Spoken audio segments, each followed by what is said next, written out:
All right, everyone, welcome to another episode of the Good Life Small Business Podcast, and I am pleased to be joined today by Jasmin McGinnis, who is the owner of Baristas Daily Grind here in Kearney. So, Jasmin, thanks for joining us. Thanks for having me. I appreciate it. So let's just get into it here a little bit. We'll start off with some icebreakers so we can get to know you a little bit better. What books are you reading or listening to right now? So I am an avid reader, but I will admit that I primarily read for pleasure. Okay. And I go through books like crazy, and all over the place. I really like historical fiction because I love history, and so I love the fiction factor because I feel like I can retain a lot more information about when things happened and how they happened. But I just finished a book called Three Men in a Boat. It was actually written at the end of the 19th century by Jerome K. Jerome. Okay.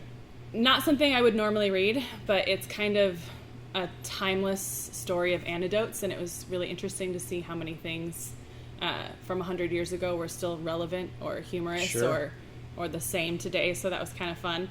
And now I'm reading a kind of famous trilogy series. It's called Trinity by an author called Leon Uris.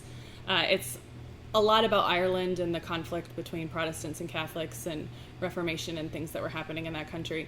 I read so much, though, that like to narrow it down to just one or two things is kind of difficult, but that's where I'm at right now. So reading for you is kind of a getaway a little bit. Totally. To relax. Yeah. Do you listen or do you read? I read. You read. I actually have a harder time listening because my mind wanders and then I'm doing 50,000 other things. So Got it. It is my favorite recreation and way to wind down. Very my cool. husband says I fly through books like nobody's business, but it's a good habit to have. it's a good habit to have. I agree. Absolutely. I agree. Very good. So, how about podcasts? Do you listen to many podcasts? So I haven't listened to as many podcasts as I know they're really popular, but my favorite one that I don't miss every week is How I Built This. Okay. It's an NPR podcast, and I recommend it to so many other people because not just as a business owner, but as an entrepreneur, as a creative, I love hearing the similarities between other businesses and the struggles they had or the experience or lack of experience they brought into their business. It's really fascinating to pull back the curtain on huge companies now and to hear things that are really not that different from what we're experiencing. Right. So I find it super encouraging. Even the podcasts that have nothing to do with my area of interest or my business, I have learned so much and gleaned little tidbits. So that's kind of what I was excited to do today. And then I have another podcast I love. It's called Young House Love Has a Podcast. And they're actually bloggers that started 10 years ago, like DIY bloggers. Okay. And that might sound really strange. Like, why are you talking about this? It's very light. It's not heavy. But I learned a lot from them as a couple when they started taking the blog world from just them in their house to having lines at Home Depot and Joss & Main and their own furniture line, and the way that they worked their social media, just watching them start from a mom and pop business into this huge thing over the last 10 years. I learned so much about how to be a business owner from John and Sherry Petersik. So if somebody's looking for something light, Young House Love Has a Podcast is great. So they kind of walk through their evolution and their process as far as building the business? Well, they were just so transparent when they started. So, I mean, it was just a blog that every day there'd be a new post. Hey, this is what we're doing working on our house. Yeah. And then the blog turned into a book, and then it turned into another book, and then it turned into furniture lines. And you could kind of see the evolution of their company. Yeah. And I just really, really appreciated that, like, even though they were becoming a really big household name, they individually responded to like questions on Instagram, on Facebook. They would validate that you were invested in them and their business and their company. And I just learned so much watching them and the priorities that they set for their family, for their life. Sure. It was a really good example for me. Cool. Very good. Yeah. Awesome. I'm going to check that one out. All right, so let's get into it a little bit here. Tell us your small business story with Baristas. So I always say that my story is not just about me. It's much bigger than me. Yeah. Sorry about that cold weather.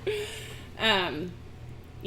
My story starts 20 years ago. I was an original barista with Baristas Daily Grind back in 2001. Okay. And I had the incredible opportunity to work for the founders, Kathy Mettenbrink and Steve Sickler. And really, I can't speak enough to the influence that they had on my life, the influence that they had on this community, the foundation that they built. Working for them was the biggest educational opportunity I ever had. I learned more working for them than I did in my college career and any of my other businesses or jobs.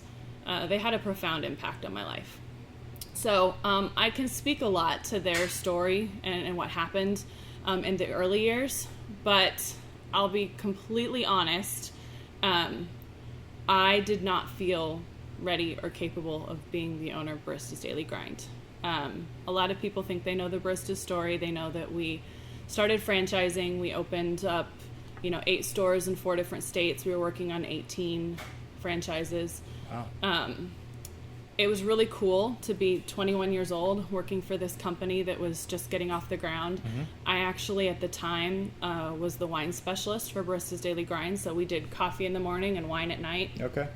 And what an awesome opportunity. I mean, who gives a 21-year-old an entire department and says, hey, build this and we're going to franchise it out and you're going to be the head of it and go nuts. Here's our credit card. That's right. You don't get that very often. No, but what they did was they created this passion for people and for a product and for a community. And they invested in us. And I watched that trickle out from ownership to the baristas to the community. And they built something incredible that people still talk about. Yeah. And even though that opportunity, in my opinion, ended really tragically and they had to move on, the foundation that they built is still the heart and soul of Baristas Daily Grind. So a lot of people don't know the whole story, and I would really love for them to be able to tell it in their own words. Right. From my point of view, working for them from 2001 to 2007 was incredible. I got married in 2007 and moved away to Lincoln, Nebraska. Okay. And that's kind of when baristas that everybody knew sort of fell apart. Mm-hmm.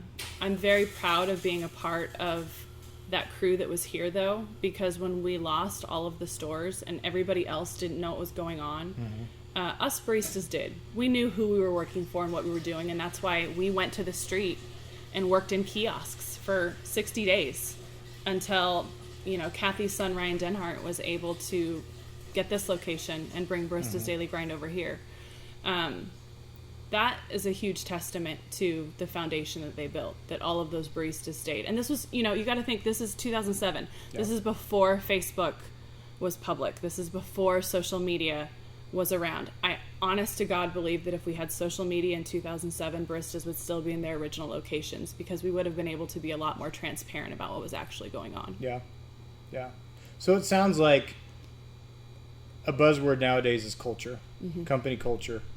Back then it probably wasn't even really, it wasn't that word, but that's really what they built, was a culture that where, like you said, someone as young as you got buy-in, you can see what the vision is, and they kind of led you down the road. Absolutely.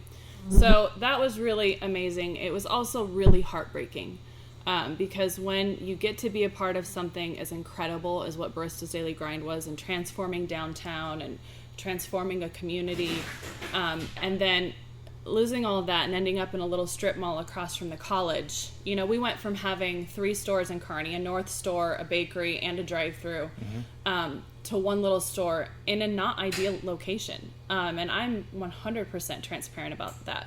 No disrespect for my neighbors or this area, but we are not conveniently located here at our campus location. And we refer to it as the main shop or the campus location because it has been here now for over 14 years.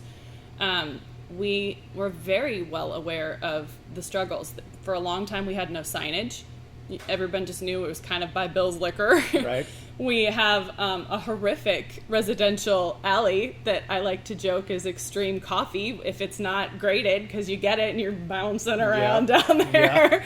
Yeah. And we share parking with a number of other businesses. Location-wise, this is not ideal. I think it's a testament to the barista's product, and the Barista's customer service and the loyalty of our customers that we were able to make this location work. But Ryan Denhart had tremendous struggles, and I have so much respect for the struggle that he had to go from, being on Good Morning America, representing, one of the finest coffee shops in the entire country, to, having to pay for milk with the cash out of your till that day. It was really devastating for the community. Wow. And for baristas. Now, a lot of people are under the misconception that this location is amazing because we're across from the college, and that must be where we get all of our business.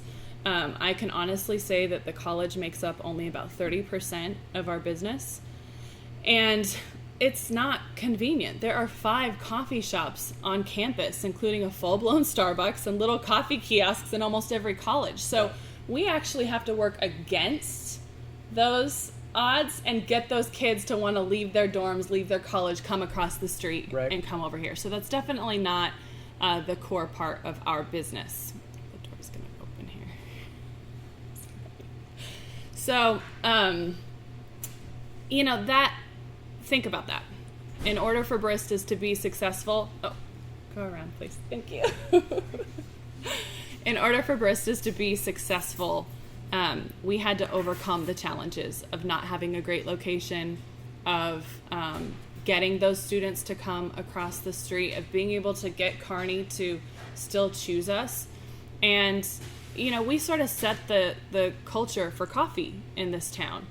Before Baristas Daily Grind, there were a lot of coffee shops that had come and gone. And I think some people expected that to happen to us as well. I remember one successful business person in town told me that there was nothing special about Baristas Daily Grind. We just happened to come around at the right time with the right product, and that if we were gone tomorrow, anybody else could come in and do what we did. I think that history shows that is not true. In our old location, 5 coffee shops came and went. Yeah. And in the beginning, they had everything. They had the beautiful property. They had everything that people thought made us cool, but they didn't have the incredible coffee beans. They didn't have that sense of community, the incredible barista staff. Yep. The culture was not there. So, Ryan struggled, and I appreciate that struggle. I didn't work for him, since I mentioned I moved to Lincoln and I was married and kind of doing some other things. And it was really hard for me actually to come back to Kearney, Nebraska, and for there not to be a Baristas Daily Grind like it was in the past.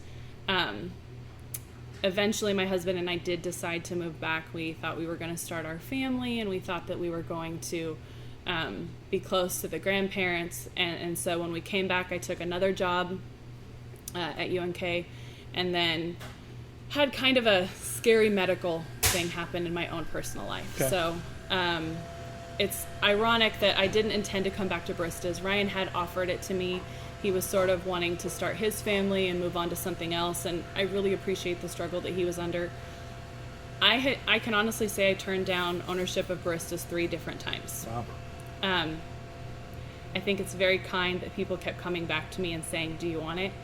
I joke that I'm a late bloomer, and I didn't feel prepared to take on the challenge. I also was really concerned that I would lose myself in this business. I'm a very passionate person, and I think that it's important as a human being to have a well-rounded life. And I did not want to go to bed at night and have all of my worries be about my business. Right. I wanted to have a family. I wanted to be a good daughter and a good wife and a full person. And I just didn't feel that I could do that. So when I mentioned that I had a pretty serious medical event, I had a pulmonary embolism when I was 29 and almost died. Wow. And it completely changed my life. And it literally slowed my life down and stopped it for like 3 months while I got healthy. And I wasn't able to physically do the job that I was doing at the time. And so that is what made me walk back through the doors of Baristas and ask Ryan Denhart, can I come back and work for you? And I thought that I was going to work in the office and do a schedule and kind of help on the outside. By this time, I had my degree. I'd had a lot of really professional jobs, what I like to call my big girl jobs. Yeah. And I learned something in that year that I came back to Baristas. I absolutely loved it here. And it's kind of the start of a culture that I created that started with Kathy and Steve, but now is a huge part of my ownership. Yep. I joke that there is a perfect trifecta in the world where you love what you do, who you work for, and who you work with. But that at some point in your life, you're going to give up one, two, or all three of those things for a better paying job. And so I didn't make the money at Baristas that I made in my other jobs, my other careers. But gosh, if I didn't love who I worked for, who I worked with, and what I did. And that truly made the entire difference. Yeah. Really important to me. So when you came back that first time to talk to Ryan, were you planning on it being what it's turned into? Or were you planning on something to get you by for a little while? Yeah, absolutely not. I thought I would come back for a little while, help him get on his feet, be a little bit more successful. And, you know, like I said, I can truly appreciate the struggle that he was under now. Yeah. And the challenges and choices that he was having to make in his life, because he needed to do something else. And so we don't talk about it very much, but there was another ownership in there. And again, I want people to be able to have their own stories. Sure. To make a long story short, Baristas was bought so that another business could be started. And it switched hands quite a bit. That also taught me a lot of things about what to do and what not to do. Because I went from being a barista on the floor to being the manager of Baristas Daily Grind for those people. And I probably wouldn't have stayed in that position because the culture at Baristas was changing. There were a lot of things I felt passionate about that I knew needed to happen here. When we went from 3 stores to 1 store, we opened up a massive amount of coffee interest that was going to other places or that was open to other places. We needed to get back locations. Yep. That was always a huge priority to me. But the people that owned it at the time, they didn't have any owner presence. In fact, if they were to walk in and order their coffee, none of the baristas even knew they were serving an owner. That's how offhands they were. And what that did for me as the manager is I got a really good inside view of the financials of the day-to-day of things that I probably didn't learn and have to experience when I was just a barista. And then the second really tragic thing happened in my life, which is my baby sister Raven was killed in a horrific car accident. I'm sorry to hear that. It's really difficult to talk about. She was 23, married to my brother-in-law Edgar, and had a 13-month-old baby. She was killed by a state worker driving a city dump truck who was high on meth and rolled her. Wow. And the reason why I have to talk about this part of the story is because at the same time around the same time that she was killed, the people who owned Baristas at that time decided that they couldn't be bothered to keep this company alive, and they were just going to let it die. And I couldn't stand that thought. I couldn't handle it. Like, we had this amazing company and these amazing customers and so much working for us. But they were just going to let it die. They were just going to let it go away. So many distractions here, even when we're closed. It's a coffee shop. It's a coffee shop. It's a coffee shop. What do you expect? There's always something going on. So, my brother-in-law was devastated with the death of his wife and obviously trying to raise a 13-month-old baby.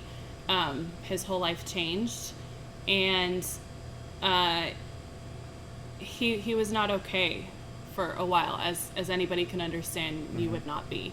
Right. The first year after my sister died, he lived just a couple blocks from the coffee shop. Sometimes the only time he would leave the house would be to put the baby on his shoulders, walk to Baristas, get a cup of coffee, and walk home. But his visits to Baristas kept getting longer and longer as he got to know them, and little by little we got him behind the counter, and I always thought he'd make an excellent barista. And I said, do you want to do something that's no pressure, no stress? Like, you don't have to go back to your big fancy corporate job. Like Sure. just do something to get out of the house, to get used to it. And so he just started working here and was really coming back to life when we found out that Baristas was going to go away. So him and I made a very difficult decision because my sister was killed in the manner that she was. He had been awarded a wrongful death lawsuit by the state of Nebraska. Okay. And neither him or I are wealthy. We didn't come from money. We didn't have people that were willing to invest in us and our dreams. But we had each other. And so we decided to join an LLC in 2007, the Jazzed Bean, and we offered to buy Baristas Daily Grind. Now, that's a lot more complicated than people understand, because actually neither of us really liked the idea of that money. We say it kind of felt like blood money. Sure. But buying a business and keeping our jobs and keeping something good for the community was something we were both really passionate about. However, like I said, we didn't have people who were interested in investing in us. So we did something very, very non-traditional. And I will forever be grateful to Kurt Ott at First National Bank, because he accepted a promissory note from our lawyer that said we were good for the money. The money did not actually show up for 5 years, as it was fought over in court cases. So, shock of all shock, Baristas Daily Grind in 2007 became ours on a promissory note. And we had to, from day one, cash flow and make this business thrive and grow with no assurance other than that we were good for it. Right. Wow. So that's kind of unique as far as business stories go. We kept being told that that money was going to show up in 6 months or 6 months. So in the beginning, we had a very high interest note. In the first year of Baristas Daily Grind that we owned it, we were able to move into traditional financing, which was wonderful and kind of validating at the time, because we were able to realize we do know what we're doing. Edgar, from the very beginning, wanted to be a silent private partner. So even though we have co-ownership and we come together for all of our decisions, I usually am in the face of baristas or talk about it. People come to me. We discuss everything, but that's just so that he can focus on his priority, which is his child and the life that he wanted to create for her.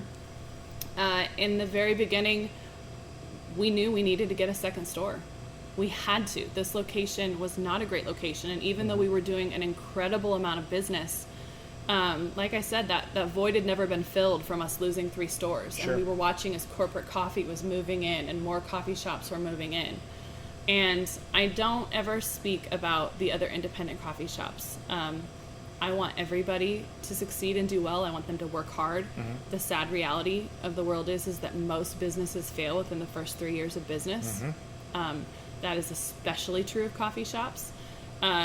What I do talk pretty strongly about is corporate coffee, because we have amazing options in Nebraska now. There are incredible mom and pops doing wonderful businesses, and they don't stand a chance if there's a corporate coffee shop on every corner.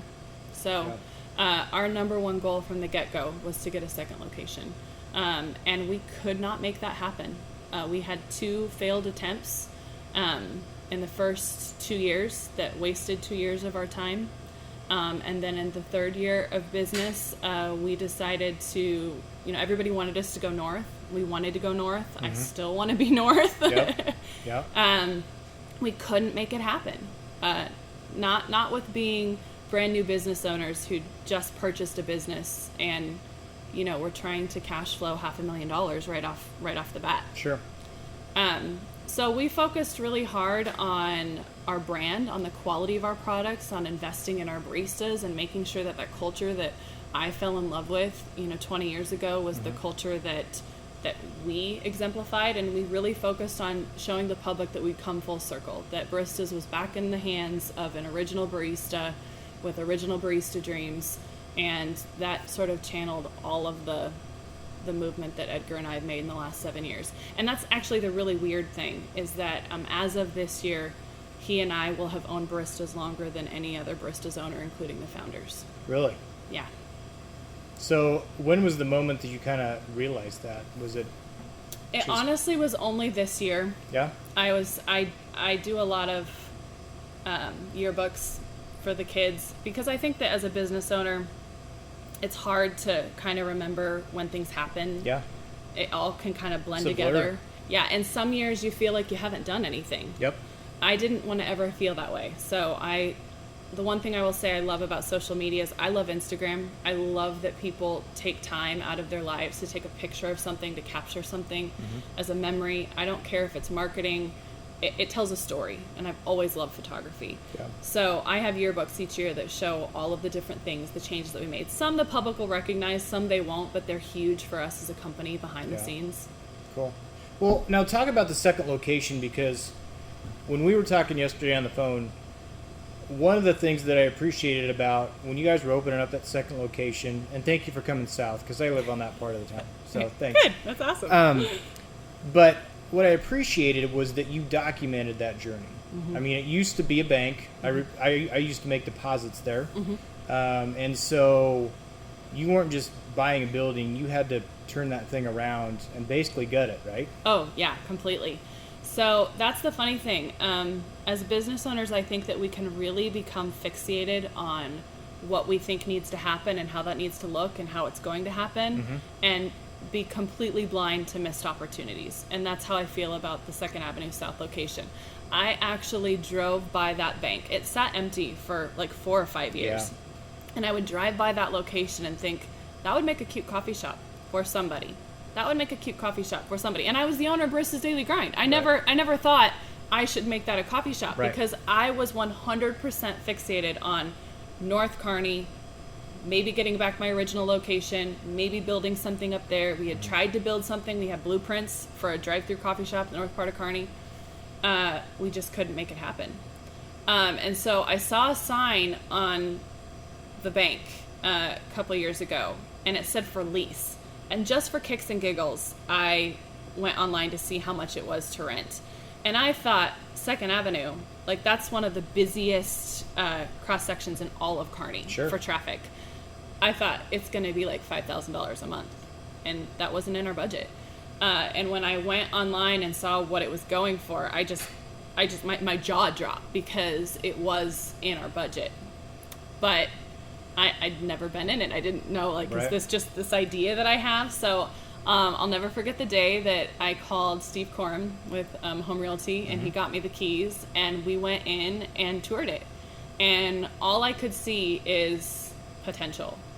And one of the things I love about that location is that there are 6 entry and exit ways to get in and out of it. So when I talk about not having a great location over here at the main location, you can get into that store either drive-through from every part of Kearney. Yeah, 2 drive-thrus. Yeah, and the whole property is available. So there was parking. One of the biggest things that our customers wanted was faster lines, and this shop is truly not built for a fast drive-through line. Our espresso machine is really far from the drive-through window, and because there's so much walk-in and out traffic, that's just a totally different dynamic than drive-through. So the line here never moved as fast as we wanted it to. I knew I needed a double drive-through, and here's this bank with 2 drive-through windows, west, east, like it just worked so well. Right. But then we were once again left with the financial issue. Like, how do we do this? Always. And it's just, this community is so beautiful. This community is so beautiful. We actually had a person who privately offered us a $50,000 investment for us to flip that location. That ended up falling through and not happening, which was incredibly stressful, because we had already started construction. Our construction crew was amazing at the time, really positive. I did design that whole building from top to bottom. Really? Knew exactly what I wanted in it, exactly how I wanted it to look. And it's tailored around the baristas, which is why they can be so fast and why those lines move so fast. And it was the most exciting and most stressful part of our entire ownership, because at the exact same time that we signed papers for that location to start, Starbucks came back to Kearney, Nebraska, and went back into their original location up north. And our main shop immediately took a $500 a day hit I mean, think about that. It's huge. Yeah. It's huge. Wow. And so here we are getting ready to expand. And if we had expanded 2 years previously, would have been fine. Yeah. We would have gotten a real good handle on the market, would have gotten our flavor out there, our customer service, just the whole 9 yards. But they came back, and ouch, it was hard. And I say that transparently because I'm not ashamed of struggling against Starbucks. I'm not saying they have better coffee than me. I'm not saying they have better service than me. They just don't. But when you have corporate advertising and a corporate budget and you can afford multiple locations because you're not paying labor, think about that. The Target pays the labor for Starbucks. Starbucks isn't paying that labor. In the college is paying for the labor of those Starbucks employees, not Starbucks. So you get to infiltrate your brand without all that overhead. You also get to dictate the price of your cups, your products. You know, they can get a cup for 5 cents that I have to pay 27 cents for. We have a dramatically different cost of goods. Right. And they have a national advertising campaign. Yep. So they can fill your social media, they can fill your TV screen, and they can afford the best locations and higher rents. Yep. That's a lot to work against. Yeah. So for Edgar and I, here we are knee deep in 2nd Avenue. We had numbers projected for what we thought we would do. And I'm not ashamed to say that first year we did not meet them, not even close. Okay. Because 8 coffee shops opened in the first year that we opened 2nd Avenue. Wow. 8. North and South and Independence. And some people can say, well, you know, that's just the business, you know, and that's what happens when your town grows or your city grows. But there's only one pie. In every industry, there's only one pie. Right. And no matter who you are, everybody gets a slice. So this would have been This was 2012. 2012. 2012. And so coffee shops, I mean, were they kind of hitting the peak as far as even the mom and pop or the corporate? Was it? So I think everybody thought that coffee was money and you could make it. So, you know, McDonald's invested billions in coffee lines. Panera invested in coffee lines. We got a Dunkin' Donuts. We got, you know, second scooters. We got, you know, I mean, everybody, it was just explosion city. Right. And everybody does have preferences. They have things that they like, things that they don't like. But none of them had the culture that Baristas Daily Grind does. Right. And I will stand by that till the day I die. Yeah. We are incredibly invested in our community. Not just because Edgar and I are UNK alums and we live in this town. You know, right now we employ 21 people. But the people that we hire, they work for us 4 or 5, sometimes 6 years. Those are really long relationships. Yeah. We are not a high turnover coffee shop. We don't bring people in and have them work for us 6 months for a year. So when you come to be a barista at Baristas Daily Grind, you're investing in a culture and you're investing in a community, and this community recognizes my staff, and my staff goes out as a beacon, as an advertisement for Baristas Daily Grind, and they all know that. We have these tremendously big relationships, and we have a huge pulse on what's happening in the community. We are serving, you know, the policemen and the lawyers and the teachers and the soccer moms of this community. We know when people are struggling. We know when people are needing to talk to a stranger, and sometimes it's easier to pour your heart out to a stranger than it is to talk to somebody in your life. Yeah. So the culture of what we're doing here and the investment that we're making in our staff and in this community is just not something I see can even be replicated in other industries. That's awesome. So let's talk about culture a little bit. So you say you don't have a high turnover. Do you set the stage when you're interviewing people? Do you set the stage their first day? How do you start infusing that culture when you're bringing someone in? We're incredibly selective, and I'm very proud of that. Yeah. Right now, I have 30 applications on my desk. We only hire once or twice a year, and we only have to hire once or twice a year because our staff is graduating out into other things. Yeah. You know what I mean? We try to hire freshmen and sophomore because we want to have that 4-year investment. And so when we have 30 applications on our desk, we comb through it, and we are looking for a lot of things. We're looking for diversity. because I very strongly feel that we cannot grow as a company or a community if we surround ourselves with people who think, look, and act just like us. So I do look for diversity. It's not just a fancy word or a hashtag I like to throw around. If you look back at the last 6 years of Baristas, you're going to see a number of cultures represented here, and that's intentional. I also like to keep a 50-50 on men and women. Okay. I always get more applications for girls than I do guys. I don't know if guys think that it's not cool to be a barista. It's like the coolest thing on the coast to be a barista, but around here it's like pulling teeth. But I like the dynamic of keeping things, 50-50. And we actually interview all of our potential employees 3 times, just like a real job, because the second that they start working for us, we are training them for a bigger world. And that's kind of our philosophy around here, is that we want baristas to be the best job you've ever had in your life. And we want to meet that perfect trifecta I told you about. We want to be a place where you love who you work for, what you do, and who you work with. But to do that, we have to have good communication, and we have to have a huge level of respect, and we want to earn that respect. Sure. So we work beside our staff. And Edgar and I both work on our bar next to our staff, and it's not because we have to or we can't afford not to. It's very intentional that we walk the walk and talk the talk and set the example for our staff of what we want them to look, sound, and act like.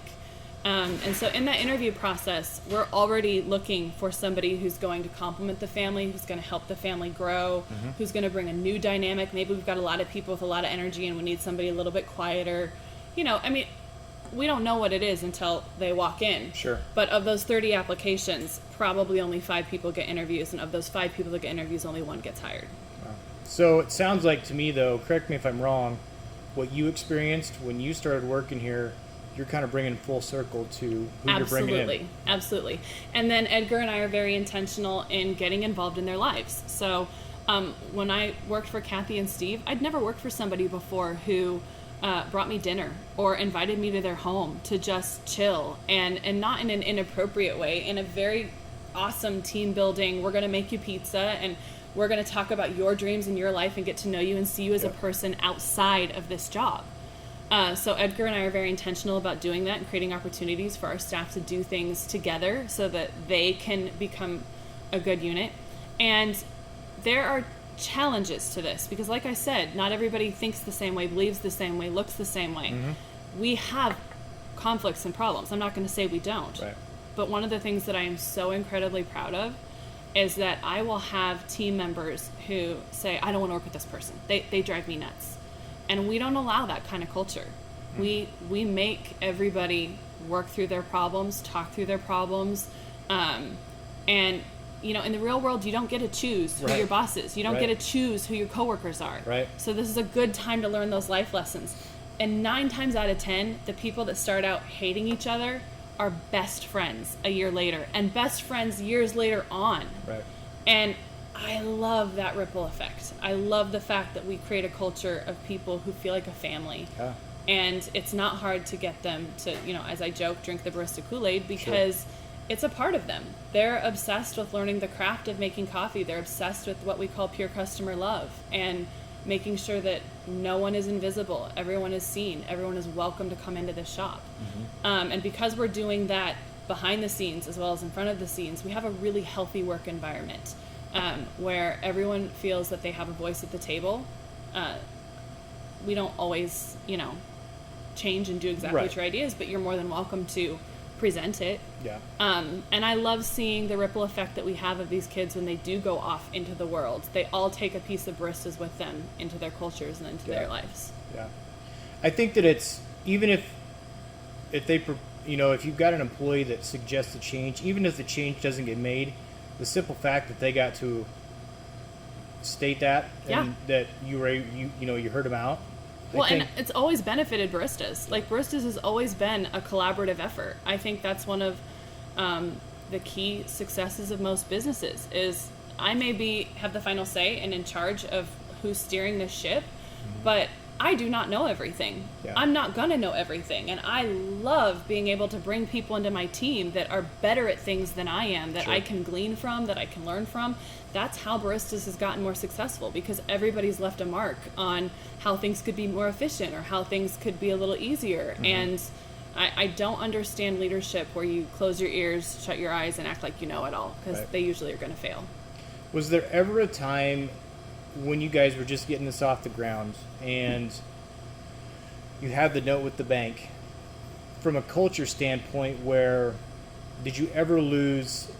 The reason I ask this is because I think when finances are in play, that can be a huge part of what your day in and day out mindset is you're making money, trying to figure out how to do that.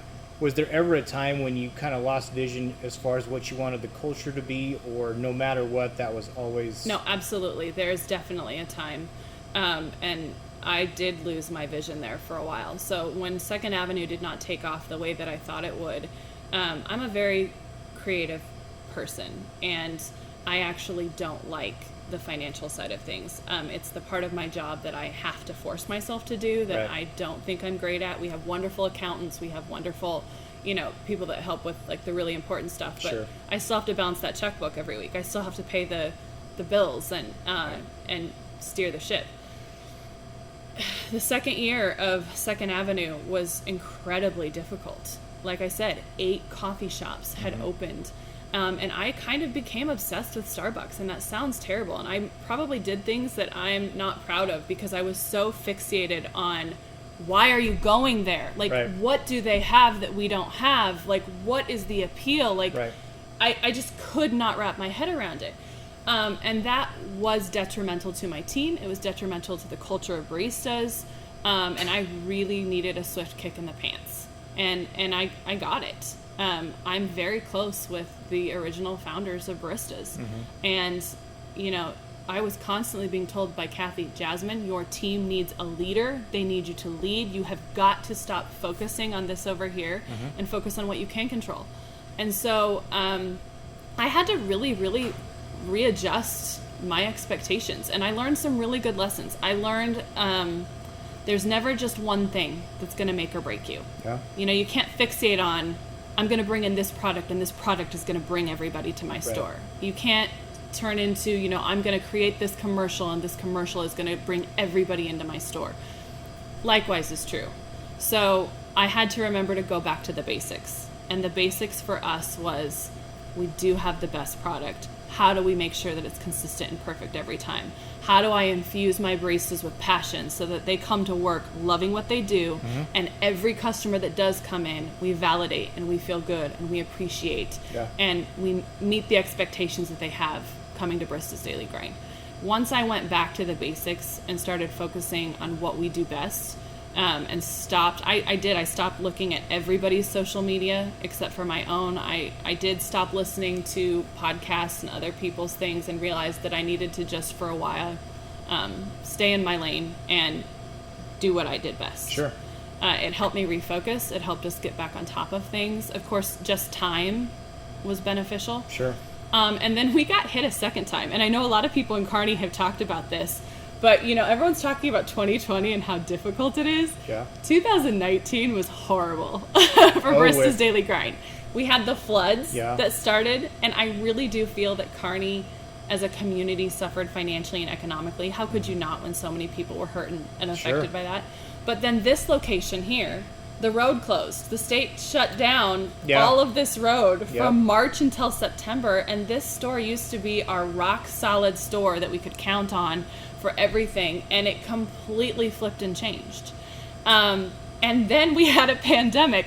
All 3 of those things are a lot for a business to take. Right. But I had a much better attitude about it than I did previously, because I realized you come to work each day, you show up, you focus on what you're doing and why you're doing it, and what's going to be is going to be. Yeah.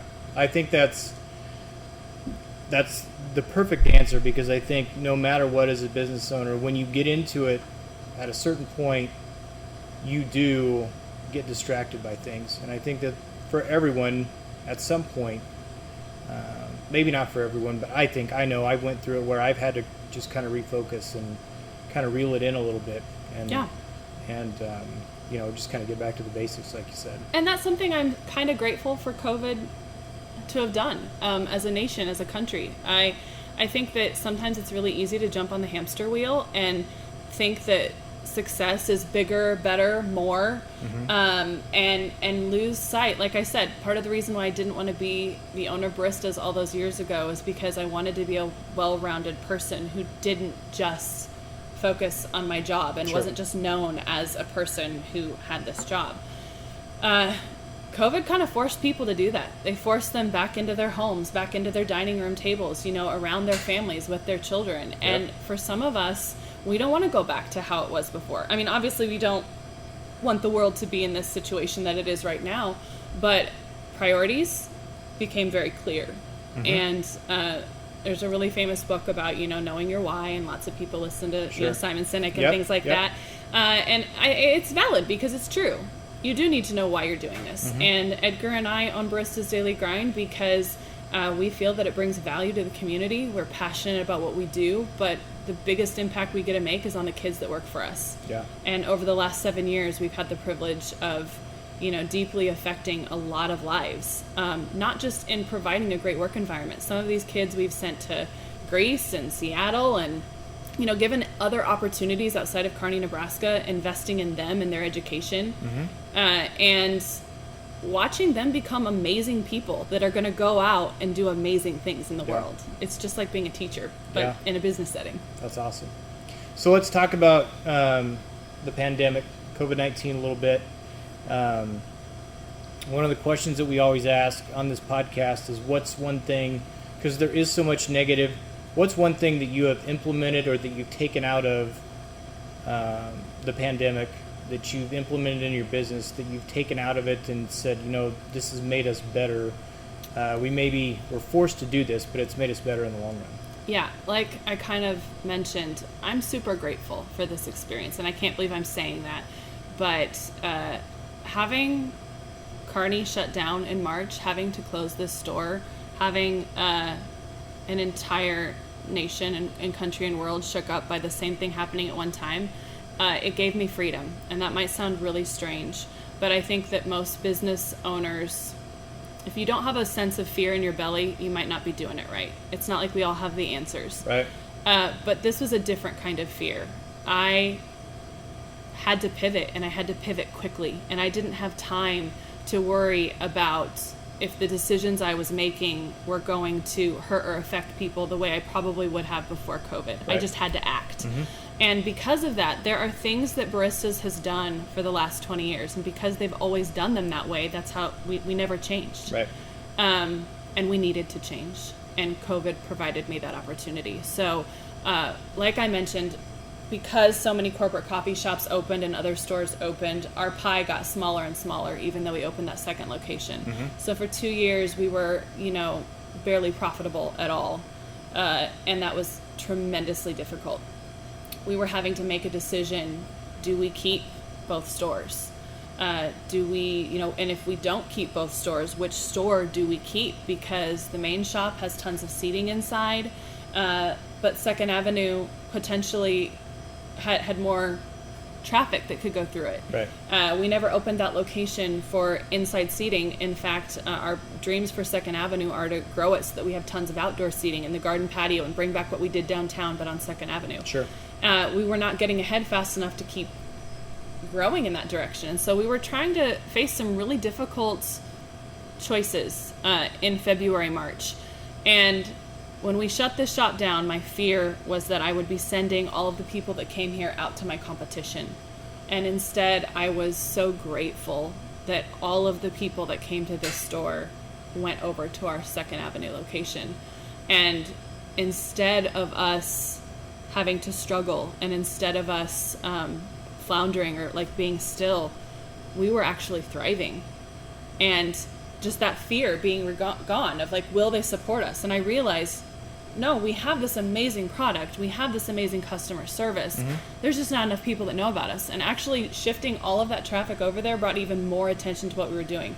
Also, we had been offering free delivery on orders of 4 drinks or more for the last 10 years. And I was screaming that at the mountaintops. We were the only coffee shop in town that offered free delivery. And some people might say, well, I just want 1 drink.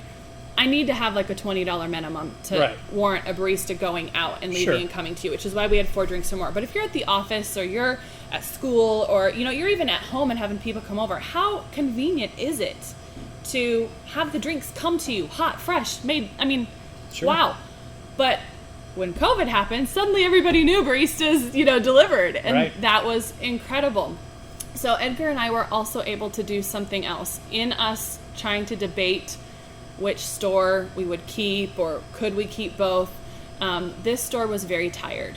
After 14 years being in this location, it was falling down around us. And we'd invested so much in 2nd Avenue that we didn't know how to remedy that situation. Because again, there was fear before, like if we shut it down and hire contractors to come in and do it in a couple weeks, we lose a couple weeks of income and labor and all this kind of stuff. Instead, what ended up happening is Edgar and I didn't want to let any of our staff go. So going from 2 stores to 1 store, we took ourselves off of our bar, gave the kids our hours. Some of them had other things they wanted to do. Some kids wanted to go home for a while. Some kids wanted to take trips. So we didn't have to let anybody go. But Edgar and I decided to be our own contractors. And we spent the 3 months that we were shut down renovating the store ourselves. And we did it on a very, very small budget. But we're quite handy, if I do say so myself. And so that what we were given was time. And that's how we were able to do it so inexpensively. Because him and I could come in every day and renovate, organize, make things a little bit more functional for us so that when we did open back up, it was almost like we got 2 brand new stores, for the price of 1. And so I'm extremely grateful for COVID. We could not have done what we have done in a short period of time and gotten a better grasp on changing how Baristas is going to look going forward. And it still is a little different. This store right now is closing at 2 o'clock. It will probably continue to close it till 2 o'clock until the pandemic is over, which I see happening, all the way through next year. Very cool. So I have a question about it seems like, and correct me if I'm wrong, within the coffee shop, you kind of have, and it may be different for the locations like you've talked about, but you kind of have 2 different businesses. I mean, here at the campus, you have kind of more your atmosphere where you got people coming in. They may get a couple cups of coffee and they're here for 4 hours, but you've also got the drive-through window where people are coming up and they're on the go. And so you kind of have 2 different, I don't know what the right word for it is, but you kind of have 2 different business models that you have to maybe follow when you're running a coffee shop, because you've got people that want it fast and they want it on the go, but you also have to provide an atmosphere that people feel comfortable and welcoming. Exactly. And I think that that's why the 2 stores do complement each other. But people are always surprised to learn that we do 70% of our entire business out of the drive-thru. So the drive-thru has always been very important to us, because exactly the point that you made. And we love the culture of people coming in here. I don't mind people coming in and buying a cup of coffee and sitting for 4 hours. I think part of the reason why people like to go to coffee shops is because there's an atmosphere of study and conversation. And I often joke that coffee shops are like the new churches, because as the world has changed, a coffee shop is a place where no matter what your economic background, whether you're rich or poor, you can congregate and you can discuss ideas. You can have a Bible study or a political conversation or take a class, and it's a place where everybody should feel welcome. And this store does that. I also do believe in helping economically depressed areas. So there's a part of me that's really proud of being in this location, because I would love to see the beauty of baristas expand around. And I've seen that. The caliber of neighbors that we brought in, the kind of business owners, the additions that we've made to the outside of our building. I would like to continue to grow those things in the community. We noticed the same thing when we went to 2nd Avenue. Like we mentioned, that property was empty for 5 years and it was kind of an eyesore. And now it pops and it has all those flowers, and we watched as our neighbors, the car wash completely redid all of that. And I didn't know a car wash could look pretty, but it does now. Yeah, absolutely. We watched as all those abandoned houses across from us got torn down. I like to think that when Baristas moves in, we improve the area around us, and we want to keep doing that and giving back. So Second Avenue is definitely great for tourism. A lot of people coming off the interstate stop at that store. It's a really good base to promote Kearney, and we're constantly doing that, telling people about other great businesses that they should go to lunch to or go shopping to. And then we want to see that property continue to develop into a beautiful outdoor space. So we do have some pretty significant plans to elaborate upon that location and make it something that I think is still missing in Kearney, Nebraska, sadly, since we lost our downtown location. Sure. Cool. That's awesome. So is this whole deal what you thought it would be? The podcast? No, the business. Oh, Owning the business. Baristas. Oh, gosh. I don't know if anybody can know what their business is like. Like I said, I think if you think too hard, it's going to be like this and it's going to be like that. Yeah. You're really limiting yourself. I'm proud of the fact that, generally speaking, over the last 7 years, we have had more good times than bad times. That ownership has been more balanced than I thought it would be, and successful. And I'm very grateful for that. I do think that I still have to very much be careful, to stay in my lane. It's really easy to focus on lots of other things and lots of other things that we want to do. And if those opportunities become available to us, great. But focusing on the day-to-day customers we love, the kids that we're investing in, the community that we serve is really the best way to handle whatever life throws at us. Yep. Awesome. So someone comes to you, let's say one of your baristas comes to you, and they want to start their own business, whether it's a coffee shop or something completely different. What advice would you give them about what they're about to start, the journey they're about to take? So one of the things that I love about that question is it's something that we're actually already intrinsically doing when they work for us. We are so transparent with how this business is run, and we share all of that information with our staff and teach them how to do it. In fact, I teach all of my baristas how to do everything that I do except for pay the bills, because that's not their responsibility. Right. Because of that exact reason. We want them to have as much real life experience in a safe environment so that if they want to make those decisions, they go out into the world with their eyes wide open. And that's what I would say. If you want to do something, go work in the industry. I hear people all the time say to me, when I retire, I want to open a coffee shop. And I think, why on earth would you want to do that much work? Like, it blows my mind. Do you think you're going to sit in the coffee shop and drink coffee and read books? Because you won't cash flow. No. There's so much work involved here. And I do think that it translates to other businesses and other industries outside of my coffee shop. So I say, get some real life experience in that industry. Find out if you actually really like doing the work. Because if you don't like doing the work that your lowest paid, average person off the street is getting paid to do, then you probably shouldn't be in that industry. Yeah. Edgar and myself, you'll see us taking out the trash, making drinks, washing dishes. That buck doesn't get passed on to somebody else. I know there are lots of business owners that do that. Maybe they just sit in the office. Maybe they want to have a business and have other people work for them. But you need to have a pulse on how your business is changing, what's happening in the community, and the best way to do that is to start right there. And then the second thing I can't stress enough is the more capital that you can pull at the beginning, the stronger you can make that business plan, the more you can go in with your eyes wide open, knowing that it will not be smooth, it will not be easy, there will be hiccups, there will be things you never planned to come. How are you going to handle those challenges? Right. The more you can prepare yourself mentally for that kind of thing, the better you're going to do. There's never a perfect moment. There's no such thing as perfect circumstances.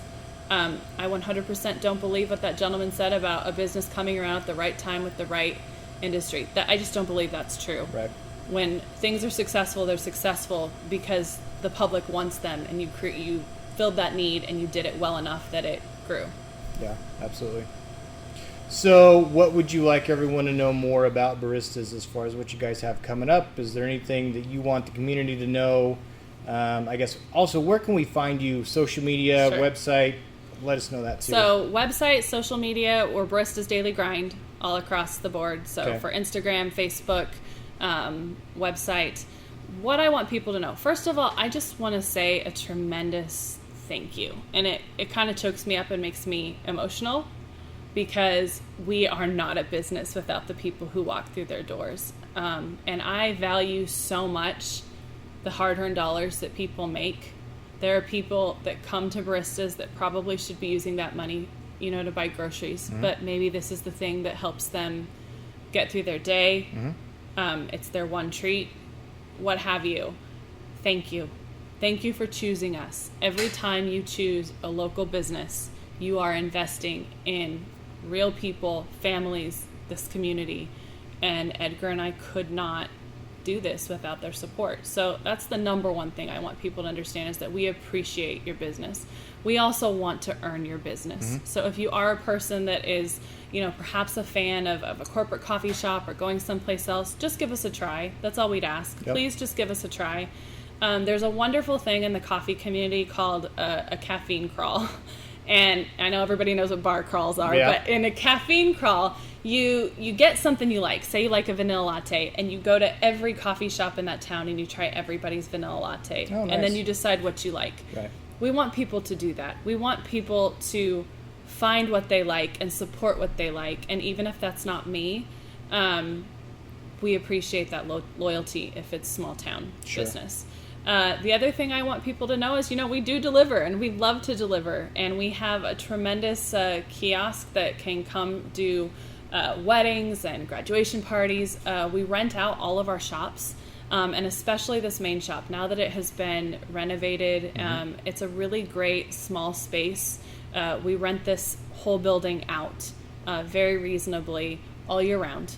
And now with this store closing at 2 o'clock, it's even easier to have a lovely afternoon or evening place. You can have it staffed with baristas that will make drinks for you. You can bring in your own food. That's something kind of new, and I think that that's kind of important, because not everybody wants to do a huge to-do at other places. And, we appreciate the opportunity to earn your business. So come learn what Pure Customer Love's all about, because we're just full of it. Awesome. Sounds good. Jasmin, this was a blast. Thank you for the opportunity. You. Absolutely. You have a great story. Thank you for sharing with us. And, come on in or give them a call and have the coffee come to you. Yeah. Thanks. Thanks.